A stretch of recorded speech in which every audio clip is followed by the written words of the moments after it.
Cancer എന്നുള്ള രോഗം കേൾക്കുമ്പോൾ തന്നെ നമുക്ക് വലിയ ഭീതിയാണ്. നമ്മുടെ വീട്ടിലോ കുടുംബത്തിലോ ഒക്കെ ആരെങ്കിലും ക്യാൻസർ രോഗികളുണ്ടെങ്കിൽ നമുക്കറിയാം അതിൻ്റെ വിഷമം, അവർ അനുഭവിക്കുന്ന വിഷമങ്ങളൊക്കെ നമ്മൾ കാണാറുണ്ട്. അപ്പോൾ ഈ ക്യാൻസർ എന്നുള്ള രോഗവുമായി ബന്ധപ്പെട്ട് ഒട്ടനവധി സംശയങ്ങൾ നമ്മുടെ രോഗികൾ ചോദിക്കാറുണ്ട്. പലപ്പോഴും പല അജ്ഞതകളുണ്ട് രോഗികൾക്ക്. ഈ രോഗം നേരത്തെ തിരിച്ചറിയാതിരിക്കുക എന്നുള്ളത് തന്നെയാണ് ഈ രോഗത്തിൻ്റെ ഏറ്റവും വലിയൊരു പ്രശ്നമായിട്ടുള്ളത്. പലപ്പോഴും നേരത്തെ ഇത് തിരിച്ചറിയാൻ പറ്റുകയാണെങ്കിൽ തന്നെ പല ക്യാൻസറുകളും ഏർലി കണ്ടെത്താൻ പറ്റിക്കഴിഞ്ഞാൽ അത് ചികിത്സിക്കാനും പലപ്പോഴും അത് അവരെ ചികിത്സിക്കാനും അത് പൂർണ്ണമായിട്ട് മാറ്റാനും സാധിക്കുന്ന ക്യാൻസറുകളുമുണ്ട്. അപ്പോൾ കഴിഞ്ഞ ദിവസം ഒരു രോഗി വന്നത് അവർ കാലിലൊരു മുറിവാണെന്ന് പറഞ്ഞിട്ടാണ് കാണിച്ചത്. അപ്പോൾ ഞാൻ ചോദിച്ചു, എത്ര നാളായി താങ്കൾ മുറിവ് തുടങ്ങിയിട്ട്? അപ്പോൾ പറഞ്ഞു ഏകദേശം ഒരു 8 മാസത്തോളമായി കാലിലെ മുറിവുകൾ. അപ്പോൾ ഒരു വ്രണം പോലെ കാലിൻ്റെ അടിയിലുണ്ട്, ഒരു കറുത്ത കളറിൽ വ്രണം പോലെ ഇങ്ങനെ വലുതായി ഒരു അൾസറേറ്റഡ് ആയിട്ട്. അപ്പം മരുന്ന് കഴിച്ചു നോക്കും. 1-2 ഡോക്ടേഴ്സിനൊക്കെ കാണിച്ചു, കുറച്ച് മരുന്നുകളൊക്കെ കഴിച്ചു. പക്ഷേ ചിലപ്പം മരുന്ന് കഴിക്കുമ്പോൾ മുറിക്ക് ചെറിയൊരു ഉണക്കമൊക്കെ ഉണ്ട്, പക്ഷേ പൂർണ്ണമായിട്ട് മാറുന്നില്ല എന്ന് പറഞ്ഞിട്ടാണ് ആ രോഗി എത്തിയത്. അവസാനം ആ രോഗിയെ ഇതുമായി ബന്ധപ്പെട്ട ടെസ്റ്റിലേക്കൊക്കെ പറഞ്ഞയച്ചപ്പോഴാണ് മനസ്സിലായത് അതൊരു സ്കിൻ ക്യാൻസർ ആയിരുന്നു എന്നുള്ളത്. പക്ഷേ അത് കണ്ടെത്തിയപ്പോഴേക്ക് തന്നെ പലപ്പോഴും അത് കുറച്ചും കൂടി മൂർച്ഛിച്ച അവസ്ഥയിലേക്ക്, കുറച്ചും കൂടി ഡീപ്പർ ടിഷ്യൂസിലേക്ക് അതിന് പ്രശ്നങ്ങൾ വന്നിരുന്നു എന്നുള്ളതും ആ രോഗി പിന്നെ അതുമായി ബന്ധപ്പെട്ട് കുറേ പ്രയാസങ്ങൾ അനുഭവിച്ചു എന്നുള്ളതും പിന്നെ അതിന് ശേഷം ഉണ്ടായൊരു കാര്യമാണ്. ഇങ്ങനെ നമ്മുടെ സമൂഹത്തിൽ കുറേ ആളുകളുണ്ട് പലപ്പോഴും രോഗം തിരിച്ചറിയാതെ പോകുന്നു, രോഗലക്ഷണങ്ങൾ മനസ്സിലാക്കുന്നില്ല. പിന്നെ അതേപോലെ തന്നെ മറ്റൊരു വിഭാഗമുണ്ട്, കാണുന്നതെല്ലാം ക്യാൻസറാണെന്ന് വിചാരിക്കുന്ന ആളുകൾ. എനിക്ക് അതെ, ഒരു ആങ്സൈറ്റി പ്രശ്നമായിട്ട് ഇപ്പോൾ എനിക്ക് ചെറിയൊരു മുറിവുണ്ട്, അല്ലെങ്കിൽ ചെറിയൊരു മുഴയുണ്ട്, ഒരു തടിപ്പുണ്ട്, ഡോക്ടറെ അത് ക്യാൻസറാണോ?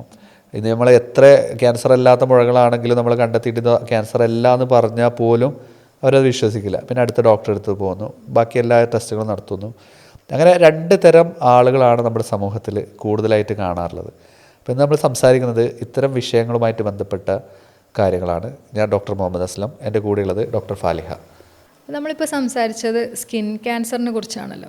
അപ്പോൾ ആ ഒരു ക്യാൻസർ നമുക്ക് ഏർലി അത് ഡയഗ്നോസ് ചെയ്താൽ മാറ്റാൻ പറ്റുമായിരുന്നു എന്ന് പറഞ്ഞു. അപ്പോൾ അതിൻ്റെ ടെസ്റ്റുകൾ എന്തൊക്കെയാണ്? അതല്ല അതൊരു ക്യാൻസർ ആണെന്ന് നമ്മൾ സംശയിക്കേണ്ടത് ഏതൊരു സാഹചര്യത്തിലാണ്? നമ്മൾ രോഗികൾ തന്നെ പലപ്പോഴും നമുക്ക് ഈ ക്ലിനിക്കൽ സിംറ്റംസ് വെച്ചിട്ട് നമുക്കിത് അതാണോ അല്ലേ എന്നുള്ളത് നമുക്കൊന്ന് സംശയിക്കാനുള്ള കുറച്ച് സാഹചര്യങ്ങളുണ്ടാവും. അപ്പോൾ അതിൽ ABCDE റൂൾ എന്ന് പറയും സ്കിൻ ക്യാൻസർ ഡയഗ്നോസ് ചെയ്യാൻ വേണ്ടിയിട്ട്. എന്ന് പറഞ്ഞാൽ അസിമെട്രി, അതിൻ്റെ ഈ നമുക്കൊരു മുറിവുകൾ ഉണ്ടാവുന്നു, നോൺ ഹീലിംഗ് ആയിട്ടുള്ള അൾസേഴ്സ് ആയിട്ട്, അല്ലെങ്കിൽ ഉണങ്ങാത്ത മുറിവുകൾ കുറച്ച് നാൾ നമ്മുടെ ശരീരത്തിൽ നീണ്ടു നിൽക്കുന്നു. ആ അൾസറുകൾ അസിമെട്രിക്കലായിട്ടും അതിൻ്റെ ബോർഡറുകളൊക്കെ ഇറഗുലറായി പാറ്റേൺ ആയിരിക്കും. പിന്നീട് അതിൻ്റെ ബോർഡേഴ്സൊക്കെ B എന്ന് പറഞ്ഞാൽ ബോർഡേഴ്സൊക്കെ ഒരു ഡിസ്റ്റോർട്ടഡ് ഷേപ്പിലായിരിക്കും, ഷേപ്പൊക്കെ മാറ്റം വന്നിട്ടുണ്ടാവും. പിന്നെ C എന്ന് പറഞ്ഞാൽ കളറ്, അതിൻ്റെ കളറ് ചിലപ്പം ഒരു ബ്ലൂ ബ്ലാക്ക് അല്ലെങ്കിൽ ഒരു കുറച്ച് പല കളറുകൾ തോന്നിപ്പിക്കുന്ന രീതിയിൽ, ഇപ്പോൾ മാലിഗ്നൻ്റ് മെലനോമ പോലത്തെ സ്കിൻ ക്യാൻസറുകളിലൊക്കെ പല കളറുകളായിട്ട് കാണാം.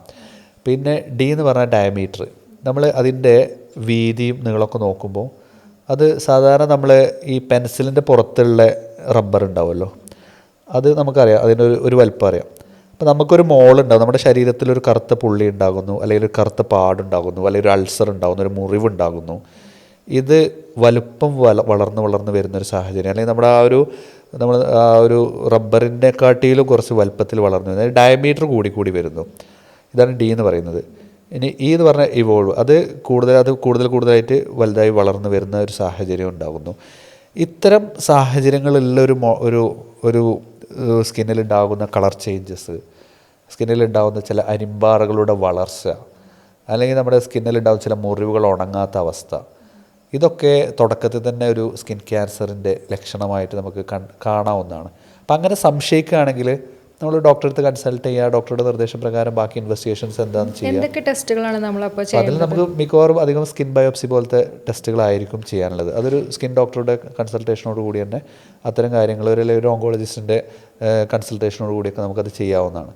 അപ്പം അത്തരം കണ്ടെത്തി കഴിഞ്ഞാൽ നമ്മളത് ഡയഗ്നോസ് ചെയ്യുക എന്നുള്ളതാണ്. ഇനി ചിലപ്പോൾ സ്കിൻ ക്യാൻസർ ആയിരിക്കില്ല, മറ്റു പല സ്കിൻ കണ്ടീഷൻസും ഉണ്ടാവാം. അപ്പോൾ അതാണെങ്കിൽ നമുക്ക് ഏതാണ് എന്നുള്ളത് കൃത്യമായിട്ട് ഡയഗ്നോസ് ചെയ്യുകയും അതിന് വേണ്ട കൃത്യമായിട്ടുള്ള ചികിത്സ ആ സമയത്ത് സ്വീകരിക്കുകയും ചെയ്യുക എന്നുള്ളതാണ് ഏത് ക്യാൻസറുകളിലും ഏറ്റവും അഭികാമ്യമായിട്ട് നമുക്ക് ശ്രോതാക്കളോടും നമ്മുടെ പേഷ്യൻസിനോടൊക്കെ നമുക്ക് പറയാനുള്ളത്.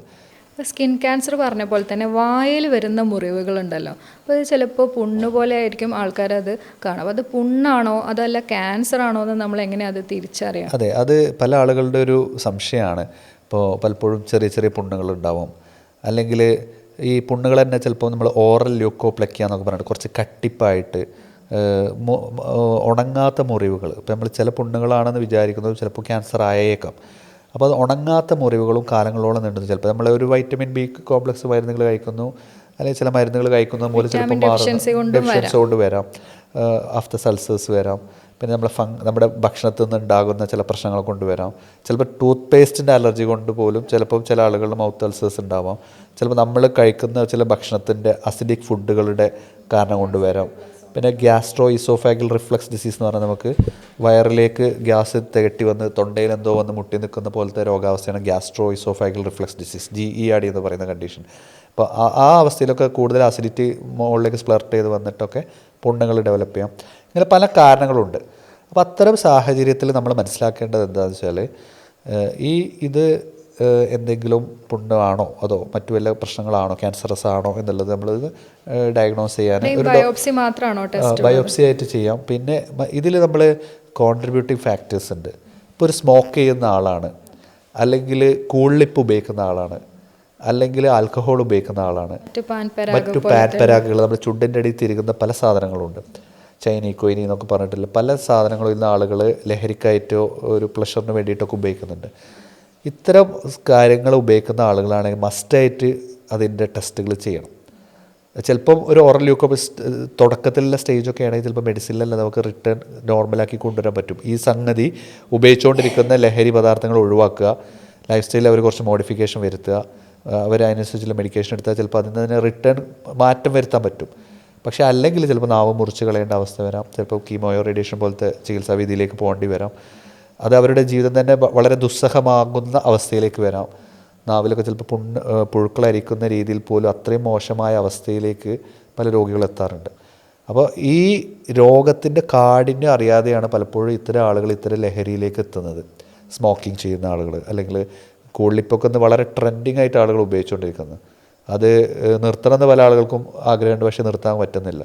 അവരതിന് അടിമപ്പെട്ട് പണ്ടൊക്കെ പല മറ്റു ഇതര സംസ്ഥാന തൊഴിലാളികളൊക്കെ നമ്മുടെ നാട്ടിൽ നിന്നാണ് അവിടെ നിന്നാണ് ഇതൊക്കെ പലപ്പോഴും ഇവിടെ എത്തിയിട്ടുള്ളത്. പക്ഷേ ഇന്ന് യുവാക്കളിലും കുട്ടികളിലും സ്കൂൾ ഗോയിങ് ചിൽഡ്രൻസിലൊക്കെ അവർ വളരെ ലാഘവത്തോടു കൂടി ഇതുകൊണ്ടൊരു ഹെൽത്ത് ഹസാർഡും ഇല്ല എന്ന് വിചാരിച്ചിട്ട് ഉപയോഗിക്കുന്ന ആളുകളുണ്ട്. ഇത് അവർക്ക് മാത്രമല്ല അവരുടെ ഫാമിലിക്ക്, അവരുടെ പാർട്ട്നേഴ്സിനൊക്കെ ഇതിൻ്റേതായിട്ടുള്ള കോംപ്ലിക്കേഷൻ ഇത് ഉപയോഗിക്കുന്ന മൂലം വരുന്നുണ്ട്. പിന്നെ അതോടൊപ്പം തന്നെ ഇത്തരം മാരകമായിട്ടുള്ള ക്യാൻസറുകൾ, മൗത്ത് അൾസർ പോലെയുള്ള ക്യാൻസറുകളും അവർക്ക് വരുന്നുണ്ട് എന്നുള്ളതാണ് അവർ ശ്രദ്ധിക്കേണ്ടത്.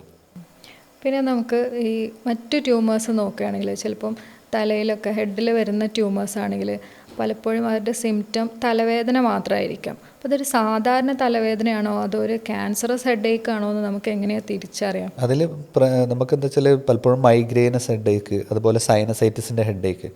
ഈ സൈനസൈറ്റിസിൻ്റെ ഹെഡേക്കൊക്കെ നമുക്ക് ഈ മൂക്കിൻ്റെ മുകൾ ഭാഗത്തൊക്കെ ശക്തമായിട്ടുള്ള വേദന, കുമ്പിടുമ്പോഴൊക്കെ ഭയങ്കര കനം പോലത്തെ, അതുപോലെ സ്ഥിരമായിട്ട് അലർജി, ജലദോഷമൊക്കെ വിട്ടുമാറാത്ത അവസ്ഥ, ഇതൊക്കെ സൈനസൈറ്റിസിൻ്റെതാവാം.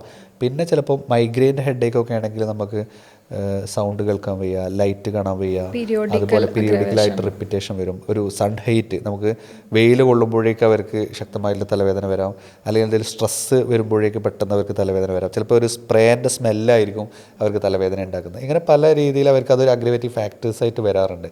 അപ്പോൾ ഈ ലക്ഷണങ്ങളോടൊപ്പം തന്നെ വിട്ടുമാറാതിരിക്കുന്ന തലവേദന, പിന്നെ നമുക്ക് എന്താ പറയുക മറ്റു മരുന്നുകൾ ഉപയോഗിച്ചാൽ പോലും അതിനൊരു ശാശ്വത വല്ലാത്ത അവസ്ഥ. ഇപ്പോൾ സാധാരണ മൈഗ്രെയിൻ ഹെഡേക്കൊക്കെ ആണെങ്കിൽ ഒന്ന് ഉറങ്ങി എണീറ്റാലൊക്കെ ചിലപ്പോൾ അവരുടെ തലവേദന കുറയാം, അല്ലെങ്കിൽ ഒരു മരുന്നൊക്കെ കഴിച്ച് ഒന്ന് റെസ്റ്റ് എടുത്താൽ ചിലപ്പോൾ അവർക്ക് കുറയാം.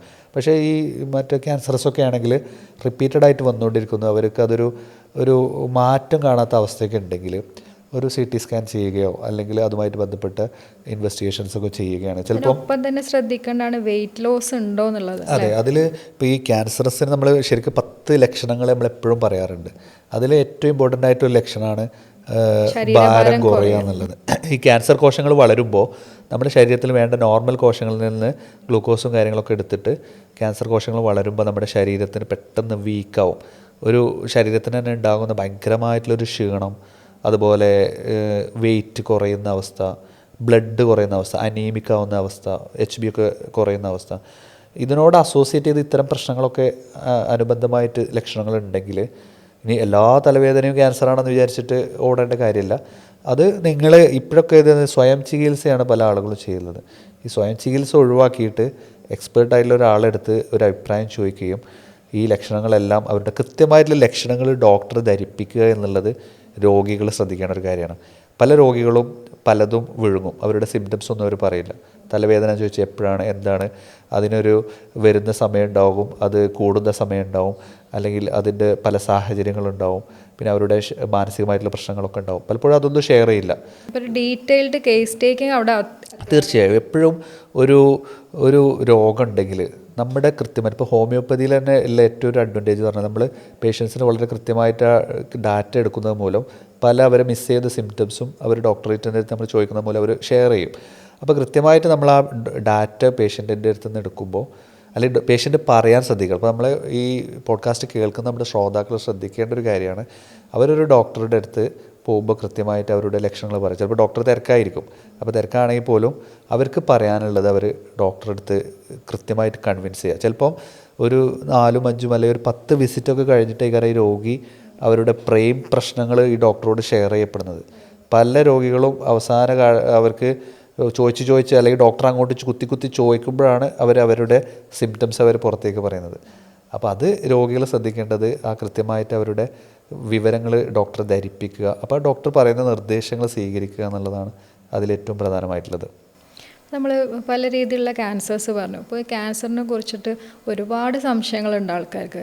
അതായത് നമ്മൾ വീട്ടിൽ ഉപയോഗിക്കുന്ന ഓവൻ, മൈക്രോവേവ് ഓവൻ, അതുപോലെയുള്ള നമ്മുടെ എയർ ഫ്രയർ, അപ്പോൾ ഇതൊക്കെ യൂസ് ചെയ്യുന്നത് കൊണ്ട് ഇത് ക്യാൻസറിന് കാരണമാവുന്നൊക്കെ ഒരുപാട് ആൾക്കാർ പറയുന്നുണ്ട്. അപ്പോൾ ശരിക്കും ഇത് ശരിയാണോ?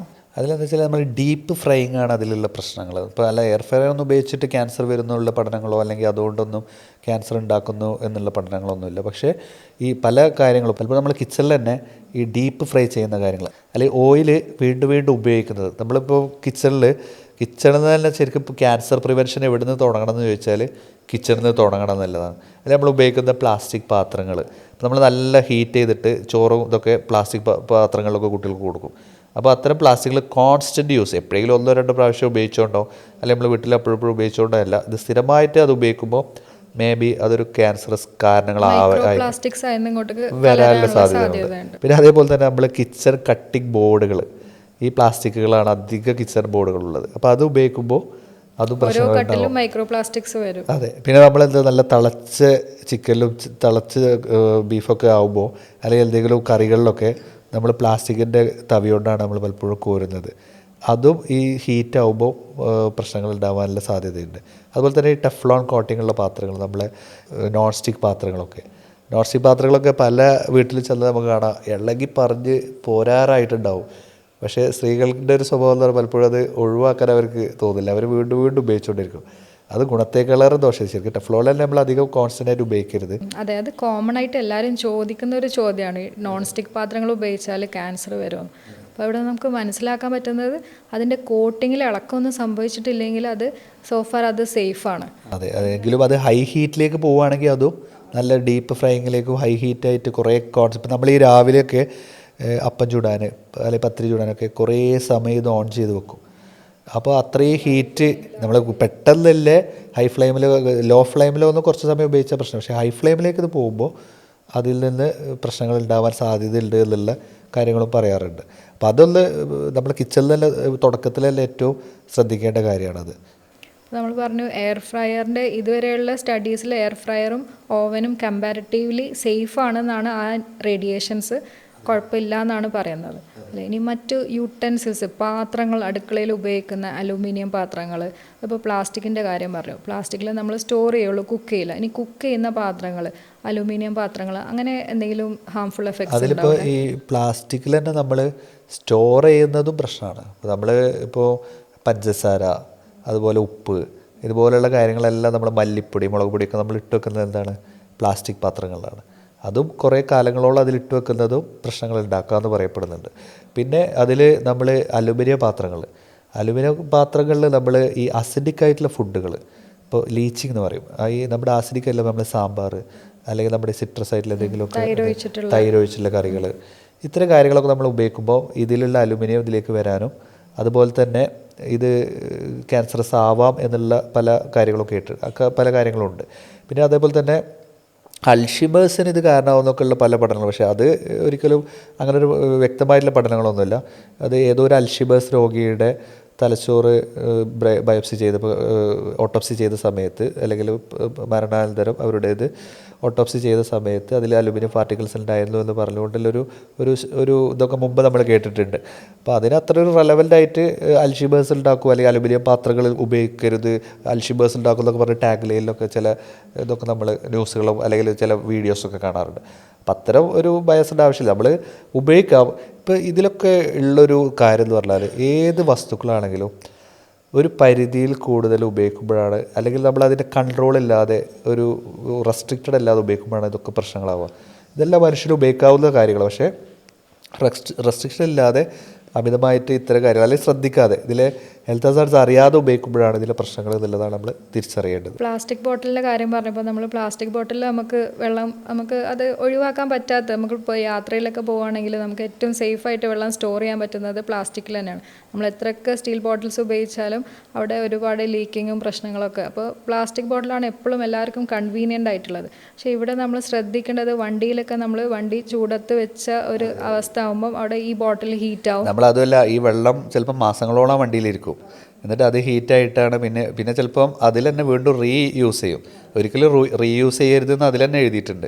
എന്നിട്ട് അത് നമ്മൾ പ്ലാസ്റ്റിക് ആണെങ്കിൽ നമ്മൾ സിംഗിൾ ടൈം യൂസ് ചെയ്യുന്ന സിംഗിൾ ടൈം തന്നെ ഉപയോഗിച്ച് ഒഴിവാക്കുന്നുള്ളത് നമ്മുടെ മലയാളികളുടെ ഒരു ശീലമാണ്. ഒരു സാധനം കിട്ടിക്കഴിഞ്ഞാൽ അത് ഒഴിവാക്കാൻ നമുക്കൊരു മടിയാണ്. അല്ലെങ്കിൽ ഞാനൊരു ചെറിയ ഉദാഹരണം പറയാം. നമ്മുടെ ഒരു പോക്കറ്റിൽ ഇപ്പം ഞാൻ എൻ്റെ വോയിസ് കേൾക്കുന്ന നമ്മുടെ ആളുകളൊന്ന് ശ്രദ്ധിച്ചു നോക്കുക. അവരുടെ പോക്കറ്റ് പേഴ്സ് അവരൊന്ന് തുറന്നു നോക്കുക. അവരെന്നോ കാലത്ത് ഒരു 2 കൊല്ലം മുന്നേ യാത്ര ചെയ്ത് KSRTCയുടെ ടിക്കറ്റ് പോലും അവരുടെ പേഴ്സിലുണ്ടാകും. അതുപോലും ഒഴിവാക്കാൻ മലയാളികൾക്ക് മടിയാണ്. അപ്പോൾ അത് ഒരു യഥാർത്ഥമാണ്. അപ്പോൾ അതേപോലെ തന്നെയാണ് ഇത്തരം വിഷയങ്ങൾ. നമുക്ക് ഒഴിവാക്കേണ്ട സാധനങ്ങൾ നമ്മൾ ആ സമയത്ത് ഒഴിവാക്കണമെന്ന് നിഷ്കർഷിച്ചിട്ടുണ്ടെങ്കിൽ അത് ഒഴിവാക്കുക. അത് വീണ്ടും വീണ്ടും ഉപയോഗിച്ചിട്ട് കളയാനുള്ളൊരു മടി കൊണ്ട് ഒരു ആരോഗ്യ പ്രശ്നം നമ്മൾ വിളിച്ചു വരുത്തുകയാണെന്നുള്ളത് പല ആളുകളും അറിയാറില്ല എന്നുള്ളതാണ് അതിൻ്റെ വാസ്തവം. അതുപോലെ തന്നെ നമ്മളിപ്പോൾ പാത്രങ്ങളുടെ കാര്യം പറയും. ഇനി ഫുഡിൻ്റെ കാര്യത്തിലാണെങ്കിൽ അതൊരു സാധാരണ ഹെൽത്തി ലൈഫ് സ്റ്റൈൽ സ്വീകരിക്കുകയാണെങ്കിൽ നമുക്ക് ക്യാൻസർ വരില്ല എന്ന് പറഞ്ഞു. ഇതുപോലെ നമ്മൾ സാധാരണ എല്ലാവരും ചോദിക്കുന്നതാണ്. പിന്നെ അൽഫാം, അതുപോലെയുള്ള ഷവായ പോലെയുള്ള അങ്ങനെ ചുട്ട ഭക്ഷണങ്ങളുണ്ടല്ലോ, ഹൈ ഹീറ്റിൽ ചാർക്കോൾ ഫ്ലെയിമൊക്കെ ഉപയോഗിച്ചിട്ട് അങ്ങനെ ചുട്ട് വരുന്ന സാധനങ്ങൾ കഴിച്ചാൽ ഇത് ക്യാൻസർ ഉണ്ടാക്കുമോ? ഇതിലെന്താ വെച്ചാൽ ഇതിലുണ്ടാവുന്ന കാർബൺസ്, ഇപ്പോൾ ഇതിലൊരു ബ്ലാക്ക് ഇത് കണ്ടിട്ടുണ്ടാവുമല്ലോ, നമ്മളിപ്പോൾ ചുടുമ്പോൾ അത് നന്നായിട്ട് പല ആളുകളുടെയും നമ്മുടെയൊക്കെ ഒരു ടേസ്റ്റ് കരിഞ്ഞതും പൊരിച്ചതും ഞെരിച്ചതൊക്കെയാണ് നമ്മൾക്കൊക്കെ ഇഷ്ടം കഴിക്കാൻ. അപ്പോൾ ഈ കരിയും തോറും അതിൽ പ്രശ്നങ്ങൾ ഉണ്ടാവാൻ സാധ്യതയുണ്ട്. ഈ കാർബൈഡ്സൊക്കെ നമ്മുടെ ഉള്ളിൽ ചെന്നാൽ അത് നമ്മുടെ സെല്ലുകളുടെ ചില സന്തുലിതാവസ്ഥയെ DNA ഒക്കെ ചെറിയ മാറ്റം വരുത്തി അത് ചിലപ്പം ക്യാൻസർ കോശങ്ങളായിട്ട് വളരും. ചിലപ്പം എല്ലാ ആളുകൾക്കൊന്നും ഉണ്ടാവില്ല. ചില ആളുകൾക്ക് ടെൻഡൻസി ഉണ്ടാവും, ക്യാൻസറസ് ആയിട്ടുള്ള പാരമ്പര്യ ഘടകങ്ങളുണ്ടാവും. ഇപ്പോൾ ഇതിൽ സാധാരണ രോഗികൾ ചോദിക്കുന്നതാണ്, അയാൾ ഇന്നതൊക്കെ കഴിക്കാറുണ്ടല്ലോ, മറ്റേ ആൾ ഇന്നതൊക്കെ, അയാൾക്കിപ്പോൾ ക്യാൻസർ ഒന്നുമില്ലല്ലോ, അല്ലെങ്കിൽ ഇന്നയാൾ വെജിറ്റേറിയനാണ്, നോൺ വെജ് കഴിക്കാറില്ല, ഒന്നും ഉപയോഗിക്കാറില്ല, സ്മോക്ക് ചെയ്യാറില്ല, ആൽക്കഹോൾ കഴിക്കാറില്ല, എന്നിട്ട് അയാൾക്ക് ക്യാൻസർ വന്നില്ലേ? ഇത് രോഗികൾ ചോദിക്കുന്നൊരു ചോദ്യമാണ്. അപ്പോൾ ഇതിൽ നമ്മുടെ ഭക്ഷണം മാത്രമല്ല ക്യാൻസറിന് കാരണം, നമ്മുടെ ജനിതക ഘടകങ്ങൾ, പാരമ്പര്യ ഘടകങ്ങൾ, പല ഘടകങ്ങളും ഇതിലുണ്ട്. അത് നമുക്ക് കണ്ടെത്താൻ പറ്റില്ല ആർക്ക് എങ്ങനെയൊക്കെയാണ് വരിക എന്നുള്ളത്. അപ്പോൾ അതിൽ നമുക്ക് ഇത്തരം കോൺട്രിബ്യൂട്ട് ചെയ്യുന്ന ഫാക്ടേഴ്സ്, ഇപ്പോൾ സ്മോക്കിംഗ് കോൺട്രിബ്യൂട്ട് ചെയ്യുന്നതാണ്, ആൽക്കഹോൾ, ഇതേപോലെ കരിച്ച ഭക്ഷണങ്ങൾ ക്യാൻസറസ് കാര്യങ്ങളായിട്ട് കോൺട്രിബ്യൂട്ട് ചെയ്യുന്ന സാഹചര്യങ്ങളുണ്ട്. അപ്പോൾ അത്തരം കോൺട്രിബ്യൂട്ട് ചെയ്യുന്ന ഫാക്ടേഴ്സ് നമ്മൾ ഒഴിവാക്കാൻ നമ്മുടെ ലൈഫ് സ്റ്റൈൽ ശ്രദ്ധിക്കുക എന്നുള്ളതാണ് നമുക്കിതിൽ അഡ്വൈസ് കൊടുക്കാനുള്ളത്. ഈ അഡ്വൈസ് കൊടുക്കുമ്പോഴേക്കും അതിൻ്റെ താഴെ ആളുകൾ വന്ന് കമൻറ്റ് ചെയ്യും, ഇതൊക്കെ അങ്ങനെയൊക്കെ ഡോക്ടർമാർ പലതും പറയും, അല്ലെങ്കിൽ ഇതിൻ്റെ ഈ പറഞ്ഞതിന് വല്ല കാര്യമുണ്ടോ എന്നുള്ളതൊക്കെ പലപ്പോഴും ആളുകൾ കമൻറ്റ് ചെയ്യും. അപ്പോൾ കമൻറ്റ് ചെയ്ത് നമ്മുടെ സുഹൃത്തുക്കളോട് പറയാനുള്ളത്, ഇതൊക്കെ നമുക്ക് ചിലപ്പോൾ നമുക്ക് ആ കോൺട്രിബ്യൂട്ടീവ് ഫാക്ടർ അല്ലെങ്കിൽ നമുക്ക് ഇങ്ങനെ ഒരു ക്യാൻസറസ് ആയിട്ടുള്ളൊരു ജീന് നമ്മുടെ കയ്യിലുണ്ടോ എന്ന് നമുക്കറിയില്ല. അപ്പോൾ പരമാവധി നമ്മൾ ശ്രദ്ധിക്കുക, എപ്പോഴും നമ്മൾ വരാതിരിക്കുക എന്നുള്ളതാണല്ലോ. എപ്പോഴും prevention is better than cure എന്ന് തന്നെയാണ് എപ്പോഴും പറയാറുള്ളത്. അപ്പോൾ അത് ശ്രദ്ധിക്കാൻ വേണ്ടിയിട്ടാണ് ഇത്തരം കാര്യങ്ങളും അഡ്വൈസുകളും നമ്മൾ പറയുന്നത്. നമ്മൾ ശ്വാസകോശ ക്യാൻസറിൻ്റെ കാര്യം ശ്രദ്ധിക്കുകയാണെങ്കിൽ അവിടെ പ്രധാനമായിട്ട് വരുന്ന സിംറ്റംസ് എന്തൊക്കെയാണ്? ഇപ്പോൾ ശ്വാസകോശ ക്യാൻസർ ഇന്ന് ഇന്ത്യയിൽ വളരെയധികം കൂടി വരുന്ന ക്യാൻസറുകളാണ് പൾമനറി, നമുക്ക് അഡിനോ കാർസിനോമ പോലെയൊക്കെയുള്ള ലങ്ങിലുണ്ടാകുന്ന ക്യാൻസറുകൾ. അപ്പോൾ ഇതിൽ ഏറ്റവും പ്രധാനമായിട്ടുള്ളതെന്ന് പറഞ്ഞാൽ നമുക്ക് നിർത്താതെയുള്ള ചുമ. ഇപ്പോൾ പല ആളുകളും, എൻ്റെ അടുത്തൊരു പേഷ്യൻ്റ് വന്ന് അവരൊരു 3 മാസമായിട്ട് അവർക്ക് കഫാണ്. അവർ പല ട്രീറ്റ്മെൻറ്റ് എടുത്തു എന്ന് മാത്രമല്ല അവർക്ക് ഒരു സ്ഥായിയായിട്ടുള്ളൊരു കുറവ് വരുന്നില്ല. അവർ സ്മോക്കിംഗ് ഒന്നുമില്ല, പക്ഷേ ഡോക്ടർ പറഞ്ഞു കോവിഡിന് ശേഷമുള്ള പോസ്റ്റ് കോവിഡ് സിംറ്റാണ്. പിന്നെ ഞാൻ അവരുടെ കേസ് എടുത്തപ്പോഴാണ് അവർക്ക് ഫാമിലി ഹിസ്റ്ററിയിലൊരു ട്യൂമറിൻ്റെ ഒരു ഹിസ്റ്ററി ഉണ്ട്. അങ്ങനെ നോക്കിയപ്പോഴാണ് ജസ്റ്റ് എക്സ്റേ എടുത്തപ്പോൾ ചെറിയൊരു പ്രശ്നം തോന്നി. അങ്ങനെ സസ്പെക്റ്റ് ചെയ്തിട്ടാണ് നമ്മളൊരു CT സ്കാനിലേക്ക് വിടുന്നത്. ഒരു ചെസ്റ്റിൻ്റെ CT സ്കാൻ ചെയ്തപ്പോഴാണ് ഒരു ക്യാൻസറിൻ്റെ സെക്കൻഡ് സ്റ്റേജാണ് അവർക്കെന്ന് മനസ്സിലായത്. അപ്പോൾ ഈ ക്രോണിക് കഫ് വിട്ടുമാറാത്ത ചുമ തന്നെയാണ്, വേറെ ലക്ഷണങ്ങളൊന്നും അവർക്കില്ല. പിന്നെ വരാവുന്നത് നമുക്ക് ബ്ലഡിലുണ്ടാകുന്ന സ്പ്യൂട്ട്, നമ്മുടെ കഫത്തിലുണ്ടാകുന്ന ബ്ലഡ്, തുപ്പുമ്പോഴോ ചുമക്കുമ്പോഴോ ഒക്കെ കഫത്തിലുണ്ടാകുന്ന ബ്ലഡ് ഒരു സിംറ്റമാണ്. പിന്നെ നമ്മൾ എല്ലാ ക്യാൻസറിലും പറയുന്ന പോലെ തന്നെ ശരീരം മെലിയുന്ന അവസ്ഥ, പിന്നെ നമ്മൾ കോൺട്രിബ്യൂട്ടീവ് ഫാക്ടേഴ്സായിട്ട് അവരുപയോഗിച്ചിരുന്ന സ്മോക്കിങ്ങോ ഇത്തരം കാര്യങ്ങൾ അവർ ഉപയോഗിച്ചിരുന്ന നമുക്ക് ഏറെ സസ്പെക്ട് ചെയ്യണം. ശ്വാസമുട്ടൽ മാറാത്ത അവസ്ഥ, ശ്വാസമുട്ടൽ മാത്രമായിട്ടുള്ള അവസ്ഥ, ചെസ്റ്റ് പെയിൻ വരാം, ചിലപ്പം ഭയങ്കരമായിട്ടുള്ള നെഞ്ചുവേദന, വിട്ടുമാറാത്ത നെഞ്ചുവേദന, ഇത്തരം ലക്ഷണങ്ങളൊക്കെ നമുക്ക് പ്രിലിമിനറായിട്ട് നമുക്ക് ചിന്തിക്കാവുന്ന ലക്ഷണങ്ങളാണ്. അതുപോലെ തന്നെ സ്ത്രീകളുടെ ബ്രസ്റ്റ് ക്യാൻസറിൻ്റെ ഒരു കോമൺ ആയിട്ടുള്ള ഒരു മിത്താണ് ഈ ടൈറ്റായിട്ടുള്ള ഇന്നർവേഴ്സ്, ബ്രാസൊക്കെ ഉപയോഗിച്ചാൽ ക്യാൻസർ വരും. അത് ശരിയാണോ? അത് ശരിക്കൊരു ശരിയായ കാര്യമല്ല. ഇപ്പോൾ നമ്മൾ ടൈറ്റ് ഇന്നർവേഴ്സ് ഉപയോഗിച്ചു വിചാരിച്ചിട്ട് ക്യാൻസർ വരാനുള്ള സാഹചര്യമൊന്നുമില്ല. പക്ഷേ അതിലിപ്പോൾ പറയുന്നത് ലിംഫാറ്റിക് ഡ്രൈനേജ് ബ്ലോക്കായിട്ട് നമ്മൾ ക്യാൻസർ വരാമെന്നൊക്കെ പറഞ്ഞ പല വീഡിയോസൊക്കെ നമ്മൾ കണ്ടിട്ടുണ്ട്. അപ്പോൾ അത് ശരിക്കും ഒരു മിത്തായിട്ട് തന്നെയാണ്, അത് ശരിക്കും ക്ലിയർ അല്ല. പിന്നെ അവർക്ക് ചിലപ്പോൾ വല്ല ഫംഗൽ ഇൻഫെക്ഷൻസോ ക്രോണിക് ഇൻഫ്ലമേഷൻസൊക്കെ വരാം, അല്ലെങ്കിൽ അലർജീസൊക്കെ ഡെവലപ്പ് ചെയ്യാം അങ്ങനെ ടൈറ്റായിട്ട് ഉപയോഗിക്കുന്നത്. അപ്പോൾ രാത്രിയൊക്കെ ബെറ്റർ ലൂസായിട്ടുള്ള ഇന്നർവേഴ്സ് ഉപയോഗിക്കുന്നതാണ്, അല്ലെങ്കിൽ ഉപയോഗിക്കാതിരിക്കുന്നതാണ്. നൈറ്റ് ടൈമിലൊക്കെ അല്ലെങ്കിൽ ഉറങ്ങുമ്പോഴോ റിലാക്സ് ചെയ്യുന്ന സമയത്തൊക്കെ നല്ലത് എന്നുള്ളത് വേണമെങ്കിൽ നമുക്ക് അഡ്വൈസ് ചെയ്യാം. പക്ഷേ ഇത് ഉപയോഗിക്കുന്നത് മൂലം അത്തരം ക്യാൻസറുകൾക്ക് അതൊരു കാരണമാവും ഇത് ഒരിക്കലും നമുക്ക് പറയാൻ പറ്റില്ല എന്നുള്ളതാണ്. ഈ ബ്രസ്റ്റ് ക്യാൻസറിൻ്റെ കേസ് പറഞ്ഞപ്പോൾ ഇത് നമുക്ക് എത്രയും നേരത്തെ ഡിറ്റക്റ്റ് ചെയ്യാൻ പറ്റുന്ന ഒരിതാണ്. അപ്പോൾ അത് നമ്മൾ സ്ഥിരമായിട്ട് 35 വയസ്സ് കഴിഞ്ഞ സ്ത്രീകൾ, ഇപ്പോൾ 35 വയസ്സല്ല അതിന് മുമ്പും ചെറിയ പ്രായത്തിൽ തന്നെ തടിപ്പും കാര്യങ്ങളായിട്ട് കുട്ടികളൊക്കെ വരുന്നുണ്ട്. നിർബന്ധമായിട്ടും എല്ലാ സ്ത്രീകളും ഒരു 30 വയസ്സ് പ്ലസ് ഉള്ള എല്ലാവരും അത് ഓരോ മാസങ്ങളിൽ അല്ലെങ്കിൽ ഒരു 3 മാസം കൂടുമ്പോഴെങ്കിലും കൃത്യമായിട്ട് സെൽഫായിട്ടൊന്ന് പരിശോധിക്കണം എന്നുള്ളതാണ്. അവനവൻ്റെ ബ്രസ്റ്റിൽ നമ്മൾ തന്നെ കൈവച്ചിട്ട് പാൽപ്പേറ്റ് ചെയ്തിട്ട് എന്തെങ്കിലും തടിപ്പോ കാര്യങ്ങളോ ഉണ്ടോ എന്നുള്ളത് നമ്മൾ കറക്റ്റായിട്ട് പരിശോധിച്ച് ഫോളോ അപ്പ് എടുത്ത് പോകണം. അപ്പോൾ ഈ തടിപ്പ് സോഫ്റ്റായിട്ടുള്ള സ്വെല്ലിംഗ് ആണ്, തടിപ്പാണ്. ഇത് നമ്മൾ ഇങ്ങനെ ഇളക്കുമ്പോൾ ഇളകുന്ന ടൈപ്പാണ് എന്നുണ്ടെങ്കിൽ വലിയ പ്രശ്നമില്ലാത്തൊരു തടിപ്പായിട്ട് തന്നെ കാണാം. ഇനി അത് ഹാർഡായിട്ടുള്ള ഒരു കട്ടിയുള്ള മുഴകളാണെങ്കിൽ നമ്മൾ തീർച്ചയായിട്ടും അതിനോടനുബന്ധിച്ച് വല്ല കയലവീക്കം, ഇവിടെ നമ്മളെ കക്ഷങ്ങളിലോ അതിന് ചുറ്റുപാടുമായിട്ട് വല്ല കയലവീക്കം ഉണ്ടോ എന്ന് സെൽഫായിട്ട് എക്സാമിൻ ചെയ്യാതെ ഇമ്മീഡിയറ്റ് ആയിട്ട് തന്നെ നമ്മളൊരു ഡോക്ടറെ കൺസൾട്ട് ചെയ്ത് വേണ്ട പരിശോധനകൾ ചെയ്ത് ബയോപ്സി മറ്റും ചെയ്യേണ്ടത് അത്യാവശ്യമാണ്. അതെ, അതിലിപ്പോൾ മെയിനായിട്ട് തന്നെ സെൽഫ് എക്സാമിനേഷനിൽ നിപ്പിൾസിൽ ഉണ്ടാകുന്ന ഇൻവേർട്ടഡ് നിപ്പിൾസ് ചിലപ്പോൾ ഉൾവലിയുന്ന സാഹചര്യങ്ങൾ വരാം. ചിലപ്പോൾ പ്യൂരിറ്റി ഓറഞ്ച് എന്നൊക്കെ പറഞ്ഞാൽ കളറിൽ വരുന്ന ബ്രസ്റ്റിലുണ്ടാകുന്ന മാറ്റങ്ങൾ, ചിലപ്പോൾ 2 ബ്രസ്റ്റുകളും അവർക്ക് സെൽഫ് എക്സാമിനേഷൻ ഒരു മിററിൻ്റെ മുന്നിൽ നിന്നുകൊണ്ട് കൈ പൊക്കിയിട്ട് അവർക്ക് ജസ്റ്റ് മിററിൻ്റെ മുന്നിൽ നിന്നുകൊണ്ട് അവർക്ക് പരിശോധിക്കാം. അപ്പോൾ എന്തെങ്കിലും ഷേപ്പിൽ ഉണ്ടാകുന്ന വ്യത്യാസങ്ങൾ, ഇതെല്ലാം ഒരു ലക്ഷണങ്ങളായിട്ട് അവർക്ക് കാണാവുന്നതാണ്. പലപ്പോഴും ഇവിടെ സംഭവിക്കുന്നത് സ്ത്രീകൾ ഇത് മറച്ചു വയ്ക്കും.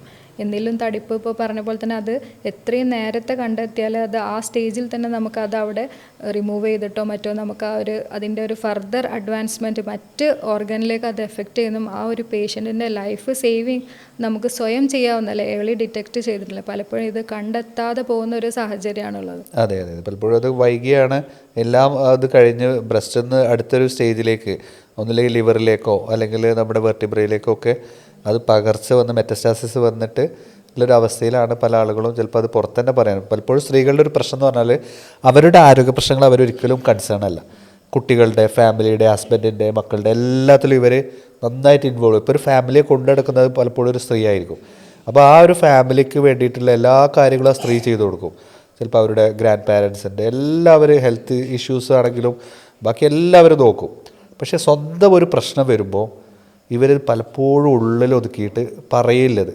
ഈവൻ ഹസ്ബൻഡിൻ്റെ അടുത്ത് പോലും പറയാത്ത സ്ത്രീകൾ പലപ്പോഴും വൈകി വന്നതൊക്കെ നമ്മൾ കണ്ടിട്ടുണ്ട്. അപ്പോൾ അവർക്ക് അത് കുഴപ്പമില്ല, ഞാൻ അഡ്ജസ്റ്റ് ചെയ്തോളാം, ഞാൻ സ്വയം ഒരുങ്ങി തീരുക എന്ന് പറയുമല്ലോ, അവരെന്നെ സ്വയം ഒരുങ്ങി. പിന്നെ അവസാനം എല്ലാം പിടിവിടുമ്പോഴാണ് ഇത് പുറത്തേക്ക് എത്തുന്നതും അല്ലെങ്കിൽ അപ്പോഴേക്കും ഇത് വൈകി പോയിട്ടുണ്ടാവും ഇത്തരം സാഹചര്യം. അപ്പോൾ അത് എല്ലാ സ്ത്രീകളും ശ്രദ്ധിക്കേണ്ടത് ഹെൽത്ത് ഇഷ്യൂസ് എന്തായിക്കോട്ടെ, ഇത് ക്യാൻസർ മാത്രമല്ല, അത് പ്രോപ്പർ ടൈമിൽ ട്രീറ്റ് ചെയ്യുക. പ്രോപ്പർ ടൈമിൽ ചെയ്തിട്ടില്ലെങ്കിൽ അത് വലിയ പ്രശ്നങ്ങളുണ്ടാവും. ഇപ്പോൾ യൂറിൻ ഇൻഫെക്ഷൻസ് റിപ്പീറ്റഡ് ആയിട്ട് വരുന്ന സ്ത്രീകളുണ്ടാവും. അപ്പോൾ അത് പിന്നീട് ഭാവിയിൽ അതൊരു PID പെൽവിക് ഇൻഫ്ലമേറ്ററി ഡിസീസ് പോലെ അല്ലെങ്കിൽ ഗർഭാശയത്തിലൊക്കെ നീർക്കെട്ടും കാര്യങ്ങളും പ്രശ്നങ്ങളുമായിട്ട് അങ്ങനെ പല സാഹചര്യത്തിലൂടെ ഇവർ കടന്നു പോകാറുണ്ട്. അപ്പം ഇത് നമ്മുടെ ഈ ഒരു ഇത് കേൾക്കുന്ന ശ്രോതാക്കൾ ശ്രദ്ധിക്കേണ്ടത് കൊണ്ട് നടക്കാതെ യഥാസമയത്ത് ട്രീറ്റ് ചെയ്യാന്നുള്ളതാണ്. അത് നമ്മളൊരു ഡോക്ടറെ അടുത്ത് ഷെയർ ചെയ്യാതെ പ്രശ്നങ്ങൾ ഉള്ളതാണെങ്കിൽ അതിനനുസരിച്ച് ട്രീറ്റ് ചെയ്യുക എന്നുള്ളതാണ് ഏറ്റവും ഇമ്പോർട്ടൻ്റ് ആയിട്ടുള്ളത്. ഈ ബ്രസ്റ്റ് ക്യാൻസറിൽ നമ്മളൊരു കാര്യം കൂടി പറയാൻ വിട്ടുപോയി. നിപ്പിളിലുണ്ടാവുന്ന ഡിസ്ചാർജസ്, അത് ബ്ലഡി ഡിസ്ചാർജ് അല്ലേ, ബ്ലഡ് പോലെയുള്ള രക്തം പോലെയുള്ള അല്ലെങ്കിൽ വെള്ള കളർ ഡിസ്ചാർജ് ആയിരിക്കാം, അല്ലെങ്കിൽ ബ്ലാക്ക് കളറിലുള്ള ഡിസ്ചാർജ് ആയിരിക്കാം. അങ്ങനെ എന്തെങ്കിലും ഡിസ്ചാർജ് ഉണ്ടെങ്കിൽ അതൊരു എമർജൻസി തന്നെയാണ്. അത് ശരിക്കും ഇൻവെസ്റ്റിഗേഷൻ ലാബ് ടെസ്റ്റും മറ്റും ചെയ്യേണ്ട ഒരു അതെ. അതിലിപ്പോൾ ഈ ബ്രസ്റ്റിൻ്റെ കാര്യത്തിൽ ബ്രസ്റ്റിലുണ്ടാവുന്ന ചില ഡിസ്ചാർജുകൾ, ഇപ്പോൾ നമ്മൾ പാല് വരുന്ന അവസ്ഥ, ഇപ്പോൾ ചില സ്ത്രീകളിൽ ലാക്ടേറ്റിംഗ് അല്ലാത്ത, ഇപ്പോൾ പ്രസവാനന്തരമോ അല്ലെങ്കിൽ മുലയൂട്ടുന്ന സമയത്തല്ലാത്ത സ്ത്രീകളിൽ മുലപ്പാൽ വരുന്നുണ്ടെങ്കിൽ പ്രൊലാക്റ്റിൻ എന്നൊരു ഹോർമോൺ അവർ ചെക്ക് ചെയ്യണം. ചിലപ്പോൾ അതൊരു ബ്രെയിൻ ട്യൂമറിൻ്റെ ബ്രെയിനിൽ ഉണ്ടാകുന്ന പിറ്റ്യൂട്ടറി അഡിനോമ പോലത്തെ കണ്ടീഷനുകളുടെ ഒരു പ്രിലിമിനറി ലക്ഷണങ്ങളായിരിക്കും അത്. അപ്പോൾ അതൊരു പാലല്ലേ, അത് കുഴപ്പമില്ലാതെ പറഞ്ഞുകൊണ്ട് വെച്ചുകൊണ്ട് എന്നിട്ട് അവസാനം ഒരു തലച്ചോറിലെ മുഴകൾ വളരുകയും ചിലപ്പം അതൊരു ചെറിയ സർജറി ചെയ്താലോ അല്ലെങ്കിൽ ക്ലിയർ ചെയ്യേണ്ട സാഹചര്യത്തിൽ നിന്ന് നമ്മൾ പറയാമല്ലോ, ഒരു മുള്ളു കൊണ്ട് എടുക്കേണ്ടത് തൂമ്പ കൊണ്ട് എടുക്കേണ്ട അവസ്ഥ വരുന്നൊരവസ്ഥ പലപ്പോഴും അങ്ങനെ ഉണ്ടാവാറുണ്ട്. അപ്പോൾ ഈ നമ്മുടെ ശരീരം ശരിക്ക് ഏതൊരു അസുഖങ്ങളാണെങ്കിലും കൃത്യമായിട്ടുള്ള ലക്ഷണങ്ങൾ നമ്മുടെ ശരീരത്തിൽ മുൻകൂട്ടി പലപ്പോഴും കാണിക്കും. നമ്മളത് തിരിച്ചറിയാന്നുള്ളിടത്താണ് നമ്മുടെ ഒരു ആ ഒരു അസുഖത്തെ നമ്മൾ പിടിച്ച സമയത്ത് പിടിച്ചു കെട്ടാൻ വേണ്ടിയിട്ട് നമുക്ക് തയ്യാറാക്കേണ്ട ഏറ്റവും വലിയ സൂചനകൾ ശരീരം തരുമ്പോൾ കൃത്യമായിട്ട് അത് തിരിച്ചറിയാന്നുള്ളതാണ് ഏറ്റവും പ്രധാനമായിട്ടുള്ളത്. ഇത് ലേഡീസിന് മാത്രമാണോ വരാ, അതോ ജെൻസിന് ബ്രസ്റ്റ് ക്യാൻസർ വരുമോ? അത് സാധാരണ ചോദിക്കുന്നതാണ്, ബ്രസ്റ്റ് ക്യാൻസർ സ്ത്രീകൾക്ക് മാത്രമാണോ അതോ പുരുഷന്മാർക്ക് ഉണ്ടാവുമോ എന്നുള്ളത്. അപ്പോൾ സാധാരണ പുരുഷന്മാർക്കും ബ്രസ്റ്റ് ക്യാൻസർ വരാം, പക്ഷേ കൂടുതൽ നമുക്ക് ഒരു അളവ് നോക്കുമ്പോൾ സ്ത്രീകളിലാണ് ബ്രസ്റ്റ് ക്യാൻസറിൻ്റെ അളവ് കൂടുതൽ, പുരുഷന്മാരിലും ബ്രസ്റ്റ് ക്യാൻസർ വരാവുന്നതാണ്. ഇപ്പോൾ കൂടുതലായിട്ട് കാണുന്ന മറ്റൊരു ക്യാൻസറാണ് ആമാശയത്തിലും അതുപോലെ തന്നെ ഈ ഈ കുടലിലൊക്കെ ഉണ്ടാകുന്ന ക്യാൻസർ, അതേപോലെ മലാശയത്തിലുണ്ടാകുന്ന ക്യാൻസർ. അപ്പോൾ ഇതിൻ്റെയൊക്കെ ലക്ഷണങ്ങൾ ഏത് രീതിയിലാണ് വരുന്നത്? ഈ കോളോറക്ടൽ ക്യാൻസർ എന്ന് വളരെയധികം ഭയങ്കരമായിട്ട് കൂടി വരുന്നുണ്ട്. പലപ്പോഴും രോഗികൾ അതിലെ ലക്ഷണങ്ങൾ എന്ന് പറഞ്ഞാൽ നമ്മൾ ശരീരം മെലിയുന്ന രോഗാവസ്ഥ വരാം, പിന്നെ മലത്തിലുണ്ടാകുന്ന പ്രശ്നങ്ങൾ, ചിലപ്പോൾ ബ്ലീഡിങ്, വിട്ടുമാറാത്ത ബ്ലീഡിങ്, പലപ്പോഴും പൈൽസാണെന്ന് തെറ്റിദ്ധരിച്ചുകൊണ്ട് കുറേ കാലങ്ങൾ കൊണ്ടുപോകും. പിന്നെ ആയിരിക്കും അതിൻ്റെ ഇൻവെസ്റ്റിഗേഷൻസൊക്കെ ചെയ്തിട്ട് കോളോറക്ടൽ ക്യാൻസറോ അല്ലെങ്കിൽ റെക്ടൽ ക്യാൻസറോ ആണോ എന്നുള്ളത് തിരിച്ചറിയാം. പിന്നീട് വരാവുന്നത് പറഞ്ഞാൽ നമ്മൾ ഈ മലത്തിൻ്റെ ഷേപ്പിലുണ്ടാകുന്ന മാറ്റം, പെൻസിൽ പോകുന്ന പോലെ പെൻസിലിൻ്റെ അത്ര കട്ടിയിൽ നേർത്ത് മലം പോകുന്നുണ്ടെങ്കിൽ നമ്മളത് ശ്രദ്ധിക്കണം. എവിടെയും ഒരു ബ്ലോക്ക് ഒബ്സ്ട്രക്ഷനോ ഉണ്ട്. അപ്പോൾ അത് ചിലപ്പോൾ ഒരു കോളോറക്ടൽ ക്യാൻസറിൻ്റെ ലക്ഷണങ്ങളായേക്കാം. അത് പല ആളുകളും തിരിച്ചറിയാറില്ല. അവർ അത് സാരമില്ല, എന്നിട്ട് എന്ത് ചെയ്യും, കുറേ നമ്മൾ മലം പോകാനുള്ള ഓവർ ദ കൗണ്ടർ മരുന്നുകൾ, ആയുർവേദമോ വേറെല്ലതോ മറ്റേ മരുന്നുകളൊക്കെ ആയിട്ട് അവർ വാങ്ങിച്ച് കഴിക്കും. ചിലപ്പോൾ വല്ല പച്ചമരുന്നുകൾ കഴിക്കും. പക്ഷേ അത് ചില ആളുകൾക്ക് ചെല്ലുമ്പോൾ കുറച്ച് ആശ്വാസം ഉണ്ടാവും, അത് ചിലപ്പോൾ മാസങ്ങളോളം അത് തുടരും. പിന്നെ പറ്റ ബലം പോകാത്തൊരവസ്ഥ സ്റ്റക്കാവുമ്പോഴാണ് പിന്നെ ഓടി ഡോക്ടറെ അടുത്ത് എത്തുന്നതോ അല്ലെങ്കിൽ ഇൻവെസ്റ്റിഗേഷന് വിധേയരാകുന്നത്. അപ്പോൾ അത് ആ കറക്റ്റ് സമയത്ത് അത് കറക്റ്റ് ചെയ്യുക എന്നുള്ളതും കണ്ടെത്തുക എന്നുള്ളതും ഇമ്പോർട്ടൻ്റ് ആണ്. പിന്നെ അതുപോലെ വിട്ടുമാറാത്ത വയറുവേദനകൾ, അതുപോലെ ഛർദി, അസഹനീയമായിട്ടുള്ള ക്ഷീണം. നമ്മൾ പ്രത്യേകിച്ച് ഇത്തരം ആളുകളിൽ അനീമിക് ആയിരിക്കും, ഒരു ബ്ലഡ് കുറയാനുള്ള സാഹചര്യമുണ്ട്, HB കുറയും. അപ്പോൾ തന്നെ ഭയങ്കരമായിട്ടുള്ള ക്ഷീണവും കിതപ്പും ഒക്കെ അവർക്ക് കാണാറുണ്ട്. ഇതേ അവസ്ഥ തന്നെയാണ് ലിവർ ക്യാൻസറിനും, അവർക്ക് ഇതേ സിംറ്റംസ് തന്നെയാണ് അധികം വരിക. അധികം അവർക്ക് ഉണ്ടാകുന്ന ക്ഷീണമായിരിക്കും. പിന്നെ സ്കിന്നിലൊക്കെ ഉണ്ടാകുന്ന മഞ്ഞ കളർ, ചിലപ്പോൾ ബിൽറൂബിനൊക്കെ മാറ്റം വരാം. പിന്നെ അതുപോലെ അസൈറ്റിസ്, വയറിലുണ്ടാകുന്ന നീർക്കെട്ടുകളൊക്കെ വരാം. ഇത്തരം കാര്യങ്ങളും അതുപോലെ മലബന്ധം, വിട്ടുമാറാത്ത മലബന്ധം, അതൊക്കെ അല്ലെങ്കിൽ മലബന്ധം ഡയേറിയ മാറി മാറി വരുന്ന അവസ്ഥ, ഇത്തരം സാഹചര്യങ്ങളൊക്കെ ഇത്തരം കൊളോറക്ടൽ ക്യാൻസർ, ലിവർ ക്യാൻസറിൻ്റെ ഒക്കെ ലക്ഷണങ്ങളാണ്. ഇതിലൊക്കെ ബേസിക്കലി നമുക്കറിയാം വെയിറ്റ് വരുന്നത് കുറയും. ഇത്തരം ക്യാൻസറുള്ള ആളുകളിൽ നല്ലൊരു ശതമാനം വെയിറ്റ് ലോസ് സാധാരണ കാണാറുണ്ട് എന്നുള്ളത്. അപ്പോൾ അത്തരം സിംറ്റംസ് കാണുമ്പോൾ തന്നെ നമ്മളത് ഷുഗർ കൊണ്ടാണ് അല്ലെങ്കിൽ മറ്റ് കാരണങ്ങളെ കൊണ്ടാണെന്നൊക്കെ പറഞ്ഞു നിൽക്കാതെ ഇത്തരം ഇഷ്യൂസ് എന്തെങ്കിലും ഉണ്ടെങ്കിൽ അത് കണ്ടെത്തുക എന്നുള്ളതും ഏറ്റവും ഇമ്പോർട്ടൻ്റ് ആണ്. പറഞ്ഞു പൈൽസിൻ്റെ ബ്ലീഡിങ് വരാം, അതേപോലെ തന്നെ കോളോറക്ടൽ ക്യാൻസറിലും ബ്ലീഡിങ് വരാം. ഇപ്പോൾ ഈ രണ്ട് ബ്ലീഡിങ്ങും എങ്ങനെയാണ് അത് ഡിഫറൻഷ്യേറ്റ്? അതിൽ നമുക്ക് ഏറ്റവും ഇമ്പോർട്ടൻ്റ് ആയിട്ടുള്ളതെന്ന് പറഞ്ഞാൽ പൈൽസിൻ്റെതാകുമ്പോൾ പൈൽസിൻ്റെ സിംറ്റംസ് ചിലപ്പോൾ ഉണ്ടാവും, തടിപ്പ് വരാം അതുപോലെ. പക്ഷേ അങ്ങനെയൊക്കെ സിംറ്റംസ് ഉണ്ടെങ്കിലും നമ്മളൊരു കൊളനോസ്കോപ്പിക് ഇൻവെസ്റ്റിഗേഷൻ ചെയ്തിട്ട് ബലാശയത്തിലൂടെ നമ്മൾ ക്യാമറ കയറ്റിയിട്ടുള്ള ടെസ്റ്റാണ് ഒരു ഗ്യാസ്ട്രോഎൻട്രോളജിസ്റ്റിൻ്റെ സഹായത്തോടു കൂടി കൊളോസ്കോപ്പിക് ടെസ്റ്റ് ചെയ്യിപ്പിക്കുക എന്നുള്ളതാണ് ആ രോഗിയെ. ആ ടെസ്റ്റ് ചെയ്തതിന് ശേഷം അത് ഡയഗ്നോസ് ചെയ്യുക, അതിൽ എന്തെങ്കിലും പ്രശ്നങ്ങൾ ഉണ്ടോ എന്നുള്ളത് ആ ഇൻവെസ്റ്റിഗേഷൻ വഴി കണ്ടെത്തുക എന്നുള്ളതാണ്. അതിൽ സിംറ്റംസ് വഴി ഉപരി നമുക്ക് ഇത്തരം പ്രശ്നങ്ങൾ റിപ്പീറ്റഡ് ആയിട്ട് വരുന്നു, അല്ലെങ്കിൽ ഈ പേഷ്യൻറ്റിന് ശക്തമായിട്ടുള്ള ക്ഷീണം വരുന്നു, ഇത് മറ്റു മരുന്നുകളോട് റെസ്പോണ്ട് ചെയ്യുന്നില്ല, പൈൽസിൻ്റെ നമുക്ക് എക്സാമിൻ ചെയ്ത് നോക്കുമ്പോൾ പൈൽസ് കാണുന്നില്ല പക്ഷേ ഈ പ്രശ്നങ്ങൾ മാറുന്നില്ല എന്നുണ്ടെങ്കിൽ ആ രോഗിയെ ഒരു കൊളോസ്കോപ്പിക് ഇൻവെസ്റ്റിഗേഷന് വിധേയമാക്കുക എന്നുള്ളതാണ് ഏറ്റവും അതിൽ അഭികാമ്യമായിട്ടുള്ളത്. പിന്നെ മറ്റ് എല്ലാവരും കോമൺ ആയിട്ട് പറയുന്ന ഈ മൊബൈൽ ഫോൺ അങ്ങനത്തെ റേഡിയേഷൻസ് ഒക്കെ ക്യാൻസർ ഉണ്ടാക്കും, അത് ശരിയാണോ? മൊബൈൽ ഫോണിൻ്റെ ഒക്കെ നമുക്ക് ശരിക്കും ഇലക്ട്രോ മാഗ്നറ്റിക് വേവ്സ് ആണ്. അത്തരം വേവുകളൊക്കെ ക്യാൻസറസ് ആകും എന്നുള്ള പഠനങ്ങളൊന്നുമില്ല.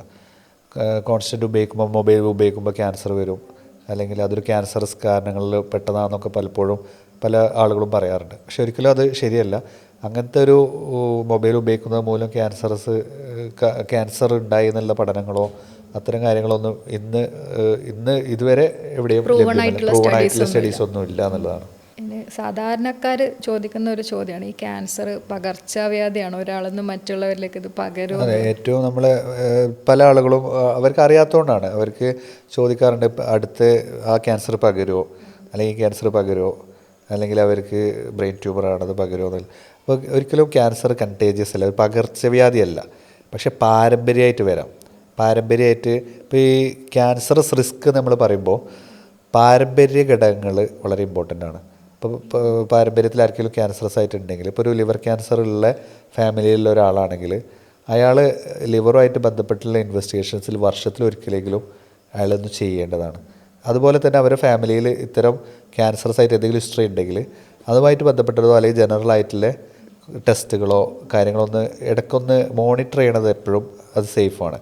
അപ്പോൾ അങ്ങനെ എന്തെങ്കിലും ലക്ഷണങ്ങൾ പ്രീ സിംറ്റംസൊക്കെ കാണിക്കുകയാണെങ്കിൽ നമുക്കത് പെട്ടെന്ന് ഐഡൻറ്റിഫൈ ചെയ്യാനും അതിന് കൃത്യമായിട്ടുള്ളൊരു ട്രീറ്റ്മെൻറ്റ് അഡ്വൈസ് ചെയ്യാനും ആ രോഗിയോട് പറ്റും. അപ്പോൾ അതുകൊണ്ട് ഒരു കണ്ടേജിയസ് അല്ല, പകർച്ചവ്യാധിയല്ല, പക്ഷേ പാരമ്പര്യമാവാം. പാരമ്പര്യം ഉണ്ടെങ്കിൽ അത് നമ്മൾ അതിനുള്ളൊരു മോണിറ്ററിങ് പാരമ്പര്യമായിട്ട് നമ്മുടെ ഫാമിലിയിലൊക്കെ ഉണ്ടെങ്കിൽ അത് നമ്മൾ ശ്രദ്ധിക്കാൻ ഒരു അവെയറായിട്ട് നമ്മൾ നിൽക്കുക എന്നുള്ളതാണ് അതിൽ ഏറ്റവും പ്രധാനമായിട്ടുള്ളത്. അപ്പോൾ ഇതിൽ ഹോമിയോപ്പതി ചികിത്സയിൽ ക്യാൻസറിന് നമ്മൾ എത്രത്തോളം സാധ്യതകളുണ്ട്? ഹോമിയോപ്പതിക് ചികിത്സയിൽ നമുക്ക് പലപ്പോഴും ചില പാലിയേറ്റീവ് കേസുകളിൽ ഇപ്പോൾ ഹോമിയോപ്പതി ശരിക്ക് ഒരു പാലിയേറ്റീവ് ഒരു ഇൻറ്റഗ്രേറ്റീവ് അപ്രോച്ചിലാണ് ശരിക്കും ഏറ്റവും ഇതിൽ കൊടുക്കാൻ നല്ലതായിട്ട് എനിക്ക് തോന്നിയിട്ടുള്ളത്.